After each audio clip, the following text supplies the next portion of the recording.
Hello folks, welcome back to Sew Yellow For Endo, or welcome if you're new. My name is Jess and this is my channel all about sewing, dressmaking and all things stitch related. And today I bring you March's Sew Along, which is also a collaboration with Felicity Fabrics.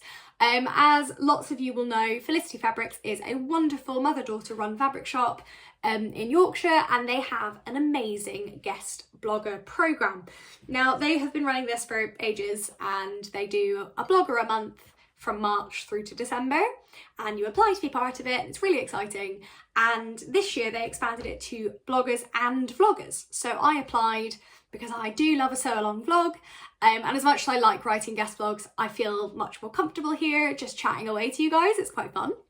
And I was very lucky to be accepted. So this is my guest blogger make, and I have gone with an orange fabric because it is Sew Yellow For Endo revealed over the weekend, and it felt sort of, whilst not yellow, it felt sort of thematic and quite nice to be making in March while I was also making my yellow stuff. So this is a sew along for the Closet Core Knits pattern. I'm not making the dress view though. I probably will at some point, but first of all, I am making view B, which if you haven't seen the pattern, is this one here. It's sort of like a half blouse with a ruffle at the bottom. It's got rouleau loops and buttons, which I hate doing, so I thought it would be good because I need to get better at them, because the thing is, sometimes when you don't like doing something, you just avoid it like the plague, and I don't think that's actually helpful for me to advance or grow as a sewist. So we're doing them. And it's also got shorter sleeves, and I just thought it would look pretty with jeans, it would look nice with shorts, and I thought it was quite an unusual make for my wardrobe. It's not a style I wear very much, but everything I have is either strappy or long sleeved. So I thought it might be nice to buck the trend a little bit and make something with short sleeves and a looser fit. A lot of my tops are sort of tighter, or you know, they're in at the waist, or well, actually, as you guys know, I'm pretty rubbish at making tops anyway. So I thought, you know what, guest blogger make, I can choose my fabric, I can choose whatever pattern I want, it's on my make 9. Let's actually make a top, because I know I will make the dress. I don't need encouraging to make the dress, but I do need encouraging to make more tops, because I stare into my wardrobe every morning and go, I have nothing to wear. And it's because I keep making dresses, which I love, and I wear dresses so often, but sometimes you want to chuck a pair of jeans and a top on, and I have very few tops. So I chose view B of the Closet Core Knits. Now, for reference, Closet Core, this pattern goes from, I want to say, 0 to 32. So it's got a pretty good size range. You buy it in 0 to 20, and then I think 16 to 32. I have got the 0 to 20 pack, and I will be making a size 4.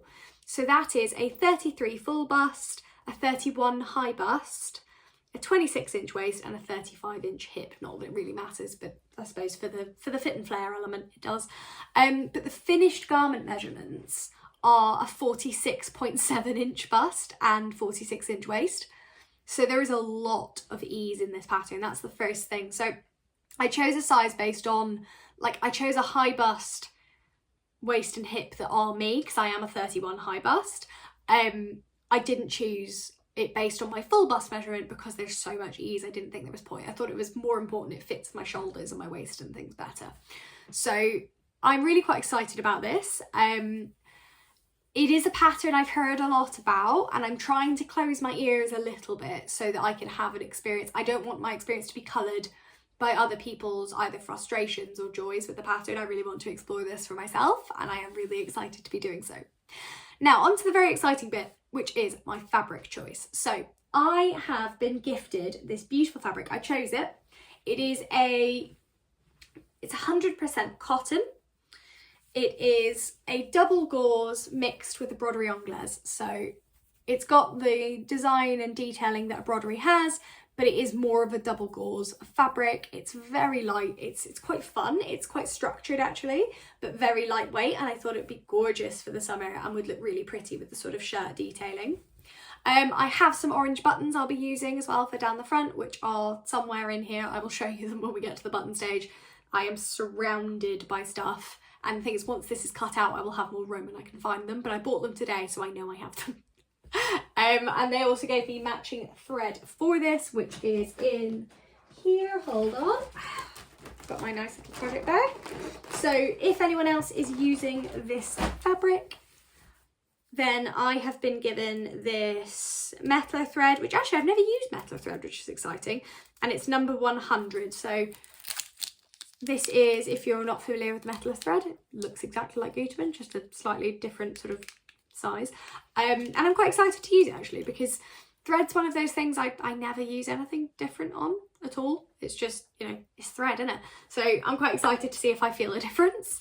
I love this with Felicity Fabrics. You always get a little, like a swatch with the details on the back, which is brilliant, because if you're like me, I just always forget them. And it's when it comes to ironing, I suddenly go, is this natural or will this melt? And then I have to test iron and it's a whole thing. So this fabric width is 120 centimeters. So I think that's 60 inches, I think. I'm really bad with centimeters to inches, because for me sewing I do in inches, except for fabric length, which I do in meters. I'm not saying my system makes sense, but it is where we end up. But the other thing that did attract me to this is that it is 100% cotton. So I thought that actually in the summer, particularly if we have a summer like we've had the last 3 years, I'm gonna need 100% cotton, breathable and quite baggy clothing, because when it's really hot, things like viscose start sticking to you. Even though obviously they're natural as well. I just thought that the structure, the actual air holes, and the sort of the composition of the fabric would be brilliant for those really hot days. But also it can be worn in the winter with a cardigan, or in the spring, you know, it'll be fine. The other thing that I was really attracted to with this fabric is that it's just that little bit different, because most broderie anglaise is white or pastel, and it's not often you see a really bright broderie like this, and I just thought it was beautiful. Like, it's just fun and exciting, and it's a tone I don't wear very much, but actually with my new hair I think it goes really well. I think it'll look really nice. So I have waffled on enough. What I aim to do is do a sew along. So first and foremost, hopefully it will show you how I got on and explain any of the steps I find annoying. I will do my best to do that, as always. I will also tell you how the fabric gets on, particularly things like creasing, ironing, how it is for the rouleau loops, how it is for buttonholes and gathering and all that kind of stuff. I will do my best to be as thorough and accurate as possible. And also, I'm just gonna have a good time and have a bit of a chat. So grab a cup of tea, let's do some sewing, and let's cut out our new NYX top.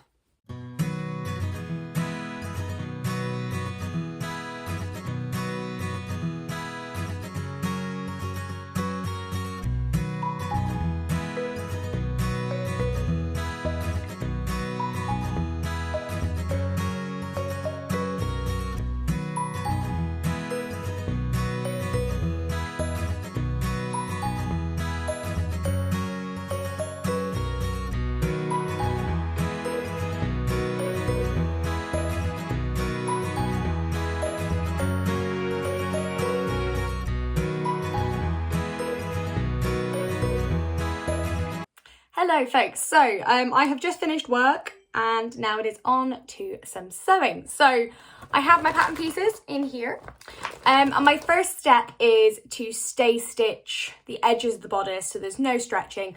That is particularly important with double gauze and gauze fabrics, because they do spread and they do stretch quite easily, and because they are delicate and everything, it's just better to stay stitch. You should stay stitch anyway. But my last encounter with double gauze wasn't great, so I'm quite keen to do all the little bits I can this time to make it easier. So we're going to stay stitch, and then we're going to move on to our rouleau loops, which I'm very nervous about, it has to be said, but it'll be fine. It'll be absolutely fine. Let's do some stay stitching, and then what I'm going to do is I'm going to sew the rouleau loop tube, because everyone knows how to sew a tube. And then I'm going to basically pin my rouleau loops on, and then I'll talk to you guys at that point so you can see how we're doing it, which way they're going, all that kind of stuff. So I'll see you there.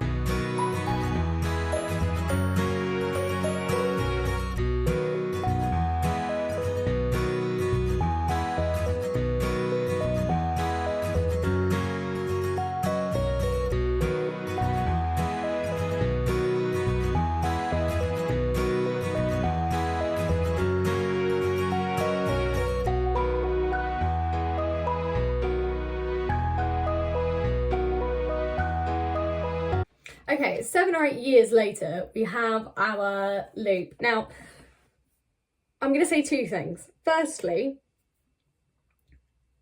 double gauze does not make this pattern easier. It's a gorgeous fabric and I'm loving working with it. It's very stable, but it's quite chunky when it comes to turning through things. Now, this is the first time I have ever got this loop turner, the one I have famously got very angry with while using. This is the first time this has worked, and that's because it was the only thing thin enough to go into this loop. So you have to sew, basically, I have one because I cut out two just in case I ruined one. You have this lovely piece on the bias here. What you do is you fold it on itself, and then obviously you already end up with a pretty thin little tube. And then you sew that at a half centimetre, not a half centimetre, what am I talking about? 3/8 of an inch, a centimetre seam allowance. And then trim it down to 1/8, so it's basically nothing, and then turn it through. And it's so difficult. And I mean, I've ended up with a really good loop, and it's nice, and it's, because one of my concerns with rouleau loops is I didn't want it to be too bulky so that there would be sort of unnecessary cleavage, you know, like with a shirt when the buttons aren't quite in the right place. But actually this will create lovely little loops. So now what we do with our loop, well, not our loop, our tube, that will soon be a loop. We cut it into 5 lengths of, oh my God, why would you put that in millimetres? Apparently you cut it into 5 2.5 inch bits, or 63 millimetres. Goodness me. We'll probably go for 2.5, I think. Right, okay, so 2.5 is there. So we end up with, that's the length of one loop. So we're going to cut this into 5. But I'm going to be slightly cheeky here. 1. Now what's left should be the same length. So I'm just going to fold it in half. Snip. And then fold it in half again. Snip. And fold it in half again. Snip. There we go. And very little unnecessary measuring. So we have our nice little group of loops. I'm holding them uneven at the bottom. They're not horribly uneven. They're all the same length. So here are our loops. Now, what they do give you is this really useful little pattern piece, which shows where the loop should go on the bodice. So which side do they go on? Fold each loop in half, pin along the right front bodice, centered on each button loop marking, based in place with the seam allowance at 1/2 inch. Oh, I have questions about whether that's on the right side of the bodice or, oh, it must be on the right side of the bodice, surely. Yes, no, it is. So you put them on the right side of the bodice. So let's find our bodice and let's find the right side of it. With broderie anglaise and embroidery, especially when it's not white, it's really hard to tell. But yes, there is a wrong side, goodness me. So there's a side on which the embroidery is flatter and there's a side on which it is raised. So the raised side is the front. Right, 1. I assume it's the right side as I wear it, because otherwise that would be mad. And that is the right side. Excellent. Okay, so this is my bodice. Right, we'll put the left over there, and this is the right. So let's pop this on. We're going to lay it down, and then I'll just hold this up in a sec once it's in place. You line it up with the top of the bodice. So where it goes bodice into, where it goes middle to like neckline. You line this piece up here, and then along here on these marks is where our loops will go. So I'm going to take a bit of time and do this on time lapse so I can really focus rather than trying to talk while I do it. And then I'll base them on and I'll show you where we get to.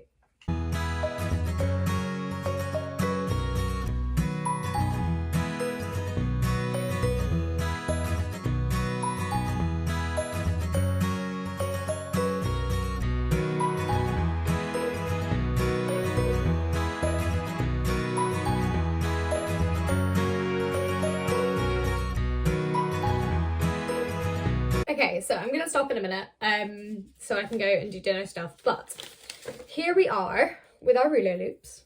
Again, very fiddly to put on, but there they are. So what I want to show you guys is they go on and they go on facing, so like they don't go on the way you think they're going to, basically, because what we're about to do is put bias binding over this, so that then when you fold it back, oh wow, look at that, we've got our little rouleau loops, amazing. But they go on facing that way. They're really awkward to put on, so my bottom one is slightly lower than it should be, which to be honest isn't the worst thing in the world, it's fine, but it moved while I was sewing it, which is frustrating. So even though it was like clipped and that, it just shuffled. But I'm quite happy with it. I'm happy with, you know, they're uniform enough, you know, it's not really a, if I hold it, maybe if I hold, there we go, against the white wall, you'll see they look pretty good. So the next step is we have got some bias binding. We've got 2 pieces, one for each side of the neckline, and we're going to apply it to the whole neckline. Let's double check the drawing. Starting at the top, and what we're going to make sure is those rouleau loops stay flat, and we're going to stitch this bias binding over the top of them to basically seal in the raw edge, and then we're going to do that, and then I believe pin and clip and everything so that the curve works, and then fold it, put it back on itself, so we have our lovely neat bias binding. So I'm going to do this side, and then I'm going to go and make dinner because I'm hungry. And then we will continue with the daylight because it's getting a bit dark, and although I have my wonderful daylight lamp, I'm just quite tired, to be honest. I'm getting a bit sleepy, and I don't want to make any mistakes at all because I want this to be beautiful. So let's do this, and then we'll catch up tomorrow when we will start on, what's on tomorrow? Ooh, we're going to do the yoke tomorrow. It's exciting. Right.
The yoke scenario, right, the first thing you do is you stitch your yoke together at the neckline, so front and back.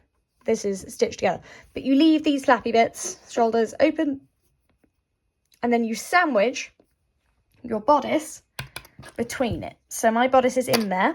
The one thing I will say about working with a double gauze is it's kind of hard to make delicate gathers, but you know what, it is what it is. And it'll look cute once it's actually out of there, but there it is, it's sandwiched in there. We're going to do the same on the other side, stitch across there, and then when we turn it through, we're going to do a little bit of understitching at the back, basically whatever we can reach, we're going to understitch.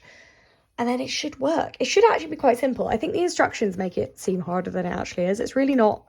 It's a different method to doing a yoke, I'll give them that, but I think it's actually kind of easier.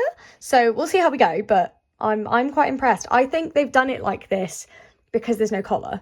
So there'd be nothing to attach to the raw edge of the yoke at the top. So this actually makes more sense to me, but I appreciate that for some people this is harder if you only do the burrito method, whereas this is like the 3rd or 4th way I've had of doing a yoke, so it doesn't really bother me that much. So let's stitch these on, and I'll turn it through and you can see where we are.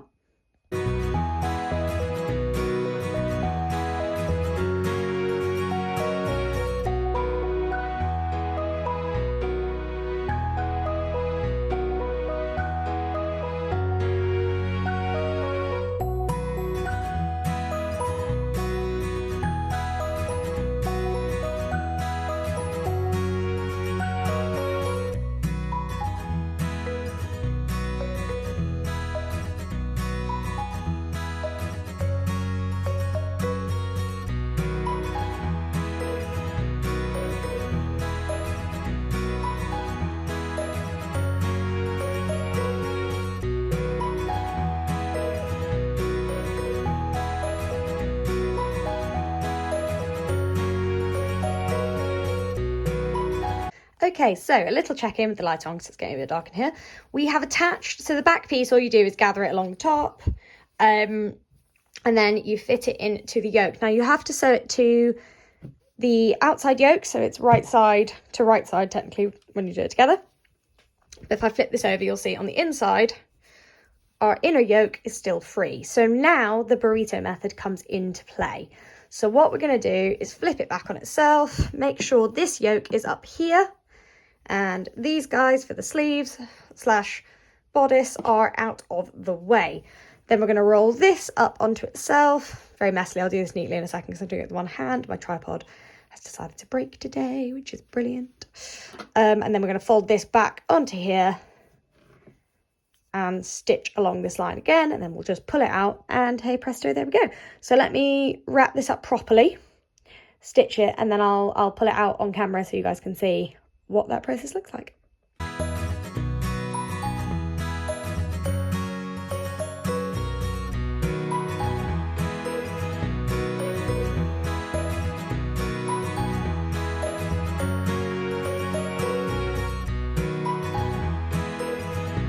Okay, right. Whenever I do a burrito method, I'm always like, oh God, I've done it wrong. But I don't think I have. Right. This is always the bit that feels a little bit like birthing an alien. I reach through the back. Ah, there we go. Perfect. So I'm going to pause for today because we have a blouse and it's really cute. I'm going to give it an iron in a minute because I need to get the ironing board out and create space for it. But we have the back, we have the front with our lovely rouleau loops and buttons, etc. I'm going to pop it on.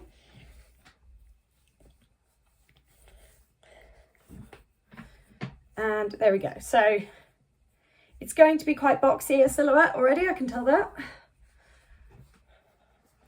But it's going to be cool. It's going to be cool. So the next step on here is, which we will do next time, I'm going to skip through all the stuff about the skirt. So the next job is to baste the yoke bit down just so it doesn't flap about while you're using it. And then we connect the side seams so that we technically have a complete vest. Then what we're going to do is we're going to baste these bottom edges together so that they are level and where they should be for when, so I think actually the buttons are due to go there. Okay, lovely. So we're going to baste this at the bottom so that when we attach the gathered sort of little top skirt, these two don't split. So we'll baste those together, and then it wants us to go back and do the sleeves. So we'll do that, and then I have chosen a sort of mid-ground. I'm not going for a cap sleeve, but equally I'm not doing the long sleeves. So I've just gone for like a 3/4 length, and I'll just cap it off.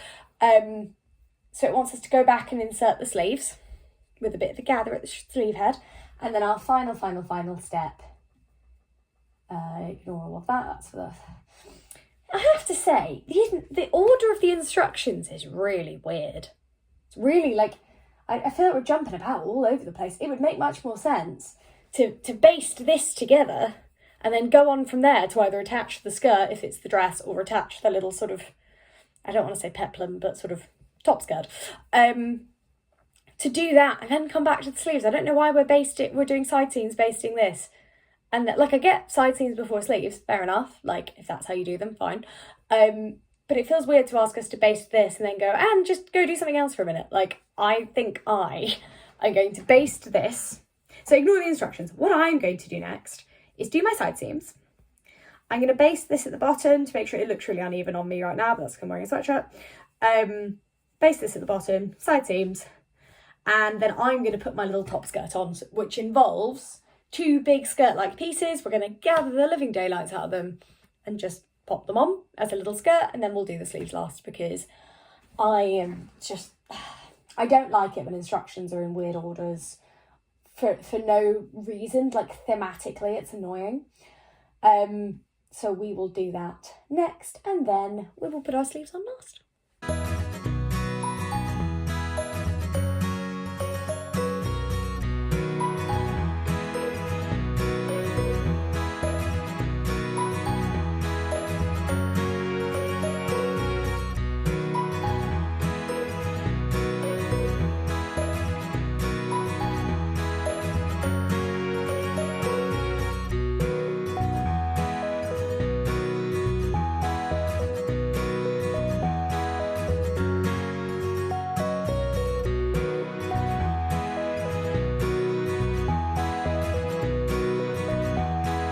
Hello folks, so after a very long amount of hand sewing, because I got the buttons, you know when you do a rouleau loop and you use these kind of buttons, I just forgot I'd have to hand sew them on, but now we have buttons, so look at that. We have buttons, we have closed side seams, we have basically a little vest. So what I'm going to do next, just because once it's done, is I'm going to make our little gathered ruffle. So what I'm going to do first of all is I'm going to stitch the short ends together to make one, no, I pulled that apart wrong, didn't I? Hang on, there we go. One what feels very long ruffle right now, but I'm sure won't when we're done. So very long, look at that, hang on. Let's get those two edges together. You can see I'm still going, it's about a metre. Yeah, what's that? Yeah, just over a metre on each side. So that's going to create a really nice proper little puffy ruffle. So I'm going to stitch them together at the long ends, and then actually before I do anything I'm going to do a rolled hem all the way around, just again so it's hemmed and it's done and we don't have to think about it, and then 2 rows of gathering stitching along the top to pull it together and gather. We all know how to gather, so we're just going to do that. Now, a couple of things I would say about this. Obviously my distance here and my distance here are not the same because I struggled with the bound edge, because it shouldn't be a bound edge, it should be a facing, but never mind, it's okay, it's just how I feel about it, which is strongly. But I'm pretty happy with my rouleau loops. Now, because it's my front facing camera, it will have swapped these around, so when I do the reveal at the end, I promise I'll show you on my normal camera, but it's so much to like keep swapping it back and forward, it's really annoying.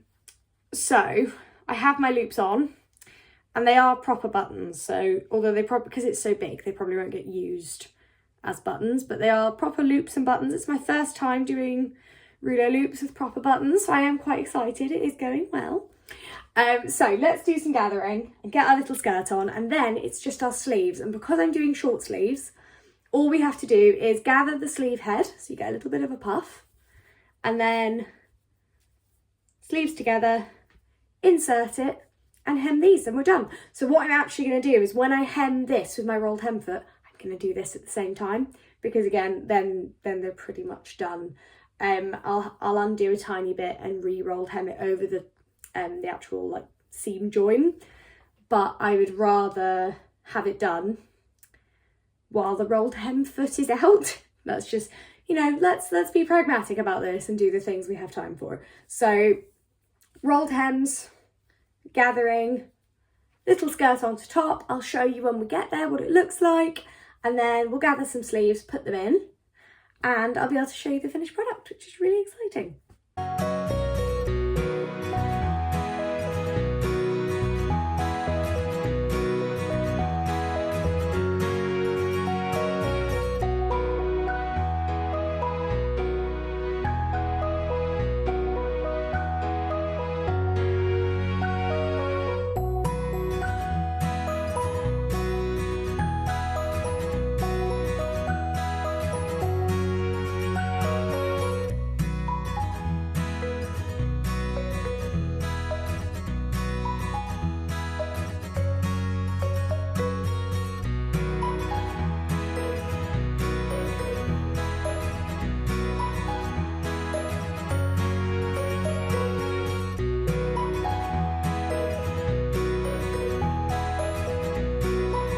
Okay, so quick catch up. This is the sort of tunic on me. Obviously it's got no sleeves.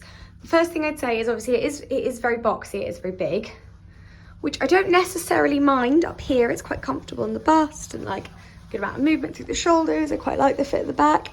but this is very long. It's quite long for my body. So I think what I'm going to do is I'm actually going to move this stitching. I'm just going to take another inch out, so the gathering will start just under my first button, which will lift it to here, so like pocket height, which, looking at the line drawings and everything, is actually where it's meant to be. So I'm going to go have dinner, and then tomorrow I'll lift this quickly, pop the sleeves on, and we'll be done.